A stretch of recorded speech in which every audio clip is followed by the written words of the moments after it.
Sejam muito bem-vindos ao canal Vivência de Fé, Cortes Cristã. Hoje compartilho com cada um de vocês o testemunho de Sheila, a palavra que você precisa ouvir para se aproximar do Espírito Santo. Que eu precisava estar preparada para falar o que eu vou dizer aqui. Mas antes a gente tem que ler a palavra de Deus, porque ela é poderosa, porque ela é viva. E Deus já vai começar a falar com você através da palavra dele. Como já tem falado, né? A palavra já foi lida aqui hoje. Jeremias, capítulo 18, do 1 ao 6 apenas. Todas acharam?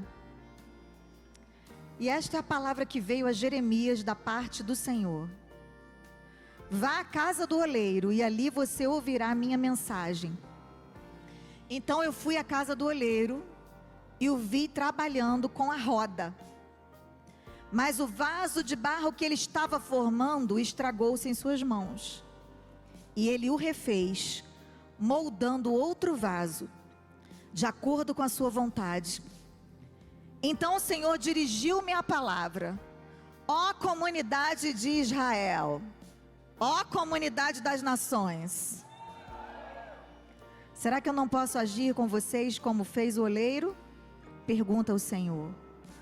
Como barro nas mãos do oleiro, assim são vocês nas minhas mãos, ó comunidade das nações. Glória ao teu nome, Senhor. Te aplaudimos, te exaltamos, te adoramos nessa noite. Te agradecemos porque a tua palavra é tão maravilhosa, tão completa, tão viva. Ela já aquece os nossos corações e nós já podemos sair daqui, Senhor, debaixo dessa palavra de direção. Mas se o Senhor tem mais algo a nos dizer, se o Senhor tem algo mais a nos revelar, fique à vontade. A palavra é tua, Espírito Santo. Tu tens toda a liberdade para fazer aquilo que tu queres fazer em nós e através de nós. Nós te agradecemos pela tua presença poderosa aqui nessa noite. Te agradecemos por essa atmosfera de glória. Fazemos uma aliança contigo de não guardarmos apenas para nós aquilo que tu nos revelares hoje aqui. Nós vamos dividir, nós vamos distribuir esse pão em nome de Jesus. Amém. Jeremias não era um profeta portador de boas notícias. Na verdade, ele foi levantado num tempo em que Deus decidiu castigar o seu povo. E ele estava ali para dizer: vocês vão ficar como escravos da Babilônia durante 70 anos. Mas o povo não queria ouvir a verdade. E Jeremias estava lá para dizer a verdade, mas o povo não queria ouvir a verdade. E ele chorava pelo que ele tinha que entregar. Ele chorava porque a palavra era dura. E tem um livro de 5 capítulos só com Jeremias chorando, que é Lamentações de Jeremias. Se você não conhece, lê, para você conhecer o contexto disso aqui que eu estou dizendo. E ele chorava, e ele lamentava, e ele era açoitado, e ele era difamado, porque ele dizia a verdade. Sabia que às vezes você vai dizer a verdade e as pessoas, elas vão te difamar por isso? Você não vai ter 100% de aceitação quando você se posicionar em favor da verdade. Mas eu sei que eu estou aqui diante de um público de mulheres que não negociam a verdade. Mesmo que sejam açoitadas, mal faladas, difamadas, mesmo que encontrem oposição, a gente não está aqui para agradar e para falar aquilo que as pessoas querem ouvir. A gente está aqui para falar aquilo que Deus quer dizer. E você também, você é a boca de Deus nessa geração. Deus chegou para Jeremias e falou: Jeremias, vai para a casa do oleiro. Você está aqui na casa do oleiro hoje, mulher de Deus. Aqui é a casa de Deus, não podia ter um lugar melhor para você estar. Você escolheu o lugar certo, você está aqui na hora certa. Esse tempo é favorável, essa atmosfera é de glória, e você não vai sair daqui do jeito que você entrou. Ele disse assim: vai na casa do oleiro e você ouvirá a minha mensagem. Eu quero que você olhe para alguém do seu lado, porque você já vai começar a pregar comigo para essa mulher. Você vai dizer assim: você não foi modelada para guardar lixo. Você foi modelada para guardar um tesouro, a palavra de Deus. É isso aí. Porque o diabo, ele quer nos fazer de lata de lixo. E ele vai depositando em nós as suas mentiras. Ele vai depositando em nós os seus sofismas. Ele vai depositando em nós as suas guerras, as suas confusões. E ele quer que a gente acredite nisso. E a gente às vezes absorve aquilo e divide, espalha muitas vezes. Mas nós não vamos espalhar notícias do inferno para ninguém mais. A partir de hoje, faça uma aliança com Deus de ser alguém que dissemina a verdade. E a verdade não é aquilo que o diabo espalhou por aí. Não é aquilo que estão dizendo por aí a seu respeito. A respeito da sua nação, a respeito da sua família. Não! Aquilo que você vai dizer quando você sair da porta para fora é aquilo que o Espírito Santo soprou no seu ouvido. Você foi modelada para carregar o peso da verdade, da glória de Deus. Aleluia! Então Jeremias foi na casa do oleiro e ele viu o oleiro trabalhando com a roda. Queridas, o oleiro trabalha, Deus trabalha. Pode parecer que ele não está fazendo nada, mas ele está trabalhando. Porque o nosso Deus é um Deus de movimento. E você não foi chamada para inércia. Você não foi chamada para ficar sentada em berço esplêndido esperando as coisas acontecerem para você. Você pode estar vivendo o pior momento da sua vida. Você pode estar vivendo uma tragédia. Deus te chamou para estar em movimento. Ah, mas eu vou pular o meu luto? Não, você não vai pular o luto. Você vive o luto em movimento, entendeu? Nem que seja dentro da sua casa, andando para lá e para cá e dando glória e chorando. Aqueles que vão andando e chorando, lançando a semente, eles voltarão com alegria, trazendo consigo os seus moles. Ai, mas eu não consigo entender essa mulher, que ela está triste, ela está angustiada, ela está esmagada, mas ela está glorificando a Deus. É isso mesmo, ela não glorifica porque ela sente, ela glorifica porque ela crê. Às vezes a gente não tem vontade de glorificar mesmo não, mas a gente glorifica pela fé. A gente vai para a igreja pela fé, a gente encoraja pela fé, a gente lê a Bíblia pela fé, a gente senta para ouvir uma palavra porque a gente crê que a fé vem pelo ouvir e ouvir pela palavra de Deus. Essa palavra que é mais poderosa do que qualquer espada de dois fios, que penetra até a divisão da alma e do espírito, juntas e medulas, e faz separação entre os pensamentos e intenções do coração. Você não foi modelada para inércia. Vai, libera aí para alguém do seu lado. Você não foi liberada para ficar estática. No trajeto entre hoje e a tua vitória, você vai se movimentando, você vai se movendo. Vai tirando o mofo aí, querida. Vai tirando esse mofo espiritual da tua vida. Aleluia! Às vezes a gente também se quebra na mão do oleiro. Eu sei que eu estou diante de mulheres, algumas que estão quebradas, apesar de estarem nas mãos de Deus. Não pense que o fato de você estar nas mãos de Deus vai te impedir de ser quebrada, transformada em caquinhos. Não pense que você vai ser livre das lutas, das dificuldades, das tribulações, das angústias, das tempestades do dia a dia. Mas eu vim aqui para te dizer que o teu estado não determina o caráter do oleiro. O oleiro continua sendo Deus, ele continua sendo bom, ele continua sendo poderoso. E ele não está errando porque você está quebrando, ele só está caprichando em você. Se é para aplaudir, aplauda com vontade a Deus. Em pedaços ou inteira, você continua sendo dele. E ele continua sendo seu Deus. Você não foi modelada para permanecer os pedaços também. Isso é só um momento na sua vida. E aí Jeremias viu quando o oleiro refez o vaso que estava quebrado, de acordo com a sua vontade. Querida, não é do meu jeito, não é do seu jeito, é do jeito do oleiro. É do jeito de Deus. Às vezes a gente quer que as coisas aconteçam do jeito que a gente escreveu na nossa cartilha. A gente quer que o caminho seja feito do jeito que a gente idealizou. A gente coloca lá a rota e acha que o Waze vai levar a gente por aquela rota, mas no meio do caminho ele recalcula e você pensa, não é possível, ele está mandando eu dar muita volta, mas eu vou reto, e aí você para 3 horas no engarrafamento. É assim que acontece quando você não ouve aquele que está enxergando muito mais do que você. Porque ele vê aquilo que você não vê. Ele vê além, Ele enxerga além. Nós somos modeladas, formatadas de acordo com a sua vontade, nas dores, nas decepções, nas lutas, nos lutos, nas tempestades. E a palavra de Deus diz no Evangelho de 1 João que essa é a confiança que temos nele, que se pedimos alguma coisa segundo a sua vontade, ele nos ouve. Até a oração que Jesus nos ensinou a fazer diz: seja feita a tua vontade, assim na terra como nos céus. A gente ora desse jeito, a gente diz que acredita que a vontade de Deus é melhor para nós, mas quando ele faz a vontade dele, muitas vezes a gente não entende, a gente não quer, a gente não aceita.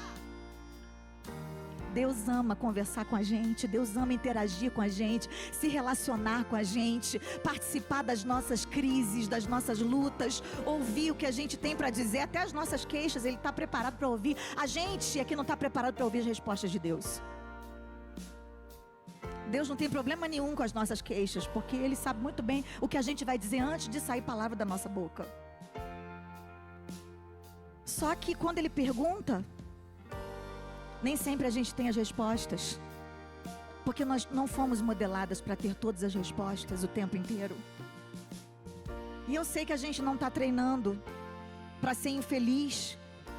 Pelo contrário, a gente está treinando por novos céus, nova terra, um tempo de restauração, um tempo de alegria eterna. Nós estamos sonhando com esse tempo e nós estamos vivendo na expectativa desse tempo, mas eu quero que você entenda que enquanto esse tempo não chegar, você vai sim quebrar, você vai quebrar nas mãos do oleiro.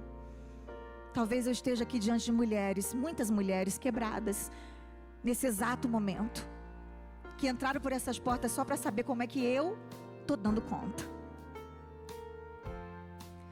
Como barro nas mãos do oleiro, assim são vocês nas minhas mãos. Quem lembra daquela música? Eu quero ser Senhor amado, como um vaso nas mãos do Só que quem quer ser um vaso novo tem que estar disposto a quebrar. E muitas vezes o Senhor está te quebrando, te quebrantando, te esmigalhando. E você não está entendendo que esse não é o teu estado original e nem o teu estado final, é só um momento. Você não é um vaso quebrado, você está um vaso quebrado. Mas ser um vaso quebrado não é o teu destino, é só um lugar de passagem. É isso que eu declaro para mim todos os dias no espelho.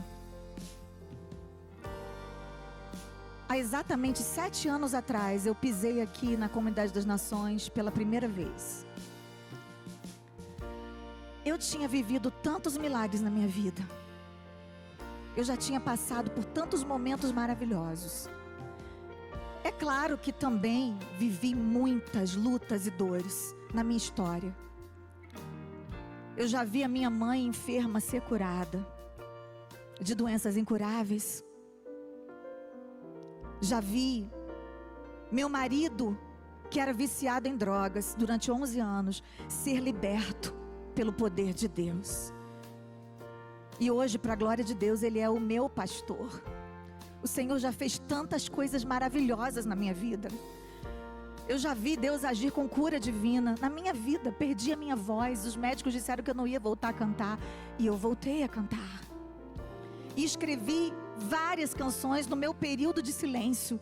Quando eu não tinha mais voz, eu escrevi Nada Pode Calar um Adorador, gente. Eu sou teimosa demais, como vocês aqui são também, porque vocês não foram modeladas para se conformar com a derrota.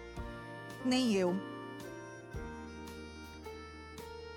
Enfrentei problemas financeiros, enfrentei problemas de relacionamento, já me decepcionei com gente. Tá se identificando aí? Tá se achando? Já fui odiada por quem deveria ter me amado, já fui amada por quem eu deveria repudiar. Já entristeci o Espírito Santo algumas vezes. Já fiquei desviada dentro da igreja. Alguém se identifica? que eu nunca esperei viver foi enterrar um filho. E o meu marido foi me falando aos poucos: olha, o Mateus, ele teve convulsões. O Mateus, a gente não sabe o que está acontecendo, mas ele está no hospital. E a gente vai lá e vai ver o que está acontecendo. Mas vai dar tudo certo, vai ficar tudo bem. E a igreja já começou a orar. E todo mundo já começou a entrar em batalha de oração. Meu coração despedaçado ali naquele momento. Eu era cacos nas mãos de Deus. Você já se sentiu assim na sua vida, minha amada? Pois é, impotente, sem poder fazer nada, sem dar conta daquilo que está acontecendo e muito menos daquilo que está por vir. Vamos a orar, e a igreja inteira entrou em oração e o Brasil inteiro entrou em oração. Mas depois de 7 dias, o Mateus teve uma convulsão, uma hemorragia, na verdade, cerebral, que fez com que ele entrasse em coma. Mas eu fui modelada para viver milagres. Eu sabia o que era superar dores, eu sabia o que era Deus libertar marido, eu sabia o que era Deus curar minha mãe, eu sabia o que era Deus devolver a minha voz. Eu só não sabia o que era Deus dizer: não, ele é meu, e dessa vez não vai ser do seu jeito. Isso para mim foi inédito em Deus. Você está entendendo?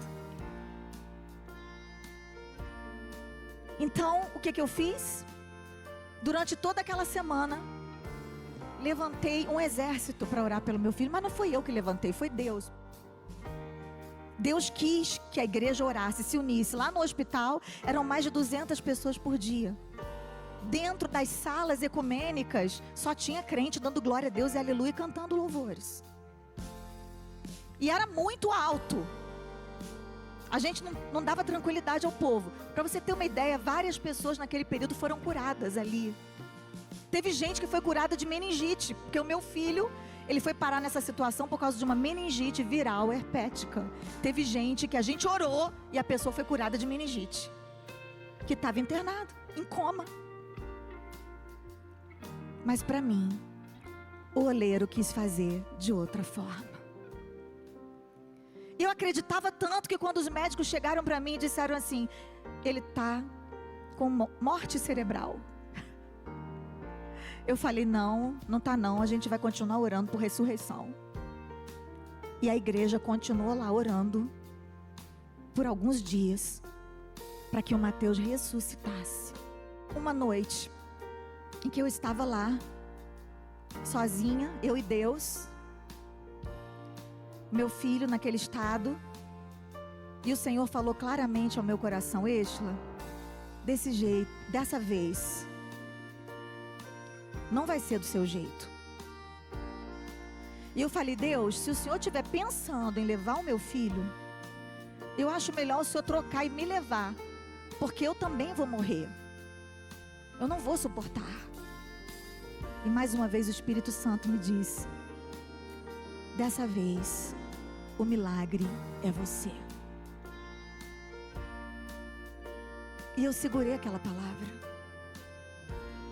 Naquele momento eu tive que decidir se eu agarrava aquela palavra e virava um milagre nas mãos de Deus, ou se eu ia ser mais uma morta-viva, que ia me arrastar pelo resto da minha vida, sendo conhecida apenas pela dor que eu vivi, nunca pela dor que eu venci. Naquele momento eu chorei muito, mas eu entendi que Deus estava dizendo não para mim, estava dizendo sim para o meu filho. Meu filho estava entrando num estado de incorruptibilidade. Ele era de Deus e o Senhor o tomou de volta. O apóstolo Paulo diz ali na sua carta aos Coríntios: eis que vos digo um mistério, nem todos dormiremos, mas todos seremos arrebatados. Num dia, num abrir e fechar de olhos, ao soar da última trombeta, porque a trombeta vai soar. E aqueles que estiverem vivos, eles serão tornados incorruptíveis. Porque é necessário que aquilo que é corruptível se revista de incorruptibilidade, e aquilo que é mortal se revista de imortalidade. E quando aquilo que é corruptível se revestir de incorruptibilidade, e aquilo que é mortal se revestir de imortalidade, então se cumprirá a palavra que diz: tragada foi a morte na vitória. Onde está, ó morte, a tua vitória? Onde está, ó morte, o teu aguilhão? O aguilhão da morte é o pecado, e a força do pecado é a lei. Mas graças a Deus que nos dá vitória por meio do nosso Senhor e Salvador Jesus Cristo.